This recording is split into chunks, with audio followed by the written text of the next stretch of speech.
Magandang araw sa inyo mga kabukid. Yan, dito kami ngayon sa pastulan ng baka. Ililipat lang niya. O baka ayusin lang yung mga tali. Tapos bukas na ilipat.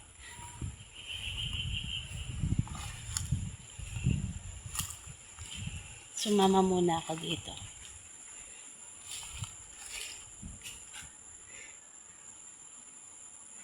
Meron kaming pinag-uusapan namin mag-asawa kung buntis ba itong isang inahin na to. Yung mahaba ang sungay.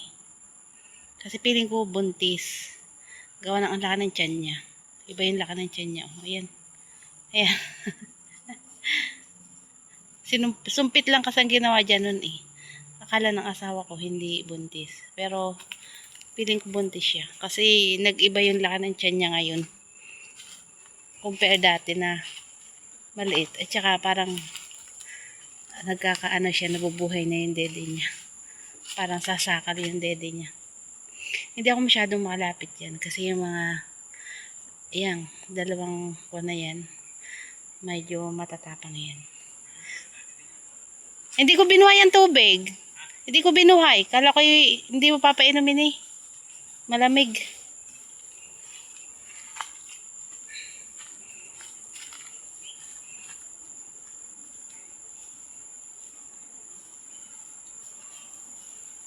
Ito kasing inahing to, matapang din to. Pero kaya ko naman siyang ilipat-lipat. Dun sa dalawang lalaki na, dun talaga ako natatakot. Kasi nanunugod sila. Kaya yung dalawang inahin kaya kong ilipat. Pero itong mga lalaki hindi. Ayan nyo. Tingnan nyo. Sa tingin nyo, buntis kaya to? Piling ko kasi buntis talaga.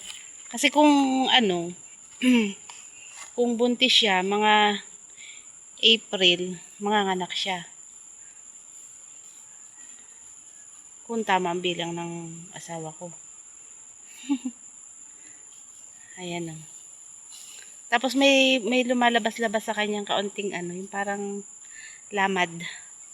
Ayan o, kaya nakaano sa kanyang kwan. Hindi siya mapakali. Gusto niya, iinom din to. Gusto ring uminom. Itong inahing to sipag talaga tong uminom. Meron din kasi kaming gripo dito. Kahit ito ay malayo doon sa kubo, kung makikita nyo. Ito yung quarry, yung baba. Ayan, yung mataas na yan. Ito, yan, sa taas yan. Doon yun yung amin na. Tapos ito yung mga tambak ng balat ng buko. Ito yung dati kong dinadaanan. Hindi na ako dumadaan dyan ngayon. Kaya yan, madamo na. Kasi nga, maano na yung lupa. Gumuguho. Mahirap na duman. Kasi baka mahulog na naman ako sa bangin. Ayan, ito, mataas din dito.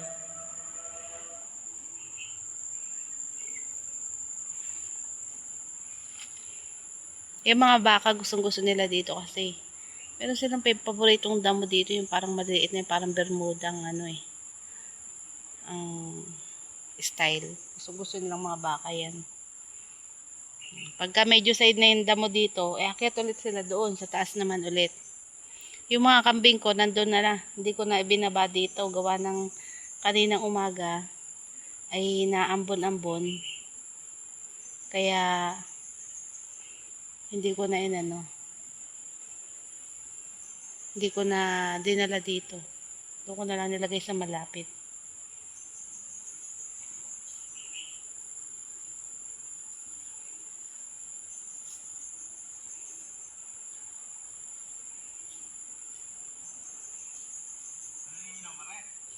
Are.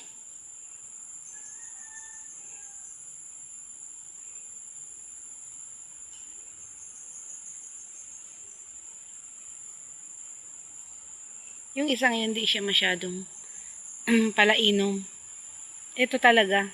Malakas siyang uminom ng tubig.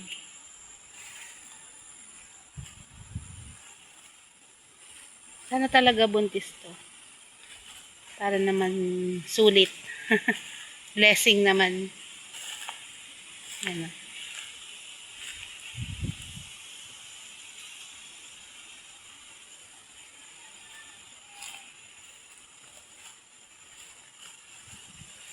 Lapit-lapit ng konti.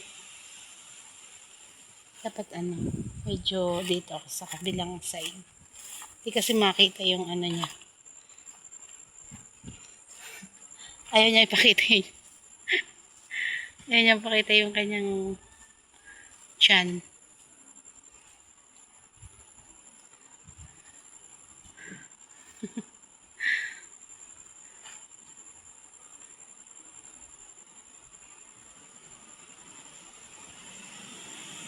Lakas ng hangin.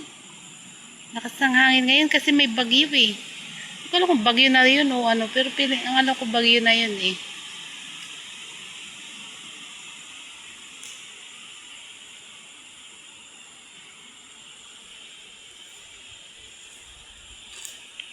Kaya kami mga naka-jacket kasi malamig. Malakas ang hangin.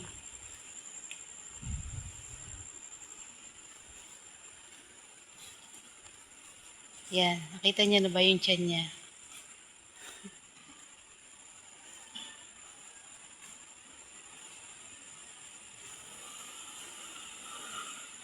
Alam niyo, sa totoo lang, marami na sana kami naging alagang baka. Kaso, namamatay. Di pa namin alam kung paano mag-alaga ng bisiro. Yung pala, kailangan mong supplyan din sila ng gatas sa mga 1 to 3 days. Kasi talaga sila. Wala pang makuha, kumbaga, wala pa silang makuha doon sa ina na gatas nila. Yun. Kaya ang ginagawa, minsan naman, nahirapan kami paanuhin kasi katulad nito, ang tapang-tapang nito pag nanganak. Hindi makakuha ng ng gatas.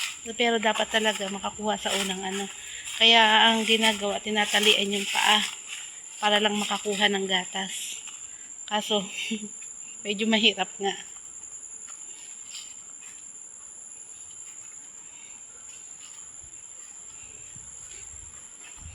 Yan tubig na yan, parang yan. Galing doon kasi nga yung buko, yung balat ng buko, parang nagsasabaw. Ayan. Yan. Kaya tawag ko dyan sabaw ng buko. Sabaw ng balat ng buko.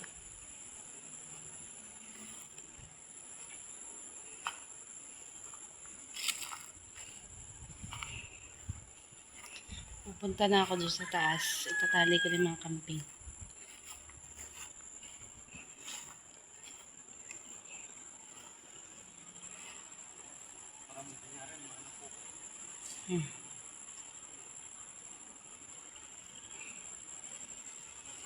Buntis nga yan.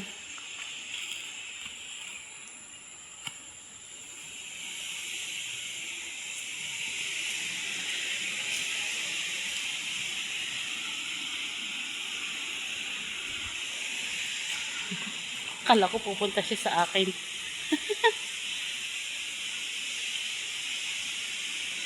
Ayan. Pupunta na ako doon. Bye. Pupunta na ako doon. Tatali ko na yung mga alaga kong kambing.